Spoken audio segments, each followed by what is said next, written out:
अफसोसनाक खबर कराची से आपके साथ शेयर कर रहे हैं। आपको बताएं, कराची के इलाके साइट एरिया में नौरस चुरंगी के करीब मुकामी फैक्ट्री में राशन की तकसीम के दौरान भगदड़ मचने का वाक़या पेश आया है। 2 ख़वातीन समेत 10 अफराद जाँ बहक और मुतअद्दिद अफराद के ज़ख्मी होने की इतलात हैं। इस अहम खबर से मुतालिक अपडेट्स आपके साथ शेयर कर रहे हैं। आपको बताएं, कराची का इलाका साइट एरिया, जहाँ नौरस चुरंगी के करीब डाइनिंग फैक्ट्री में राशन तकसीम किया जा रहा था, जिस दौरान भगदड़ मचने का वाक़या पेश आया है। 2 ख़वातीन समेत 10 अफराद जाँ बहक और मुतअद्दिद के ज़ख्मी होने की इतलात हैं। स्क्रीन पर आपको ये मनाजिर भी दिखा रहे हैं। आपको बताएं कि रेस्क्यू ज़राए ने बताया है कि राशन लेने वाली 2 ख़वातीन भगदड़ के दौरान जाँ बहक हुई, जबकि इस दौरान 6 अफराद बेहोश हुए, जिन्हें करीबी हस्पताल मुंतकिल किया गया है। ताहम बताया जा रहा है कि अब जाँ बहक होने वालों की तादाद 10 हो गई है, जबकि अभी भी कई अफराद ज़ख्मी बताए जाते हैं।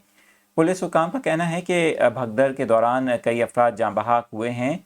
राशन की तकसीम के दौरान लोगों की बड़ी तादाद फैक्ट्री में मौजूद थी। आपको बताएं कि इतलात ये भी मिल रही हैं कि राशन मकामी फैक्ट्री की जानिब से मुस्तहकीन में पेश किया जा रहा था, तकसीम किया जा रहा था। आपको बताएं कि पुलिस का कहना है कि इब्तदाई इतलात के मुताबिक जिस जगह राशन तकसीम किया जा रहा था, वहाँ करंट लगने की वजह से ये वाक़या पेश आया है।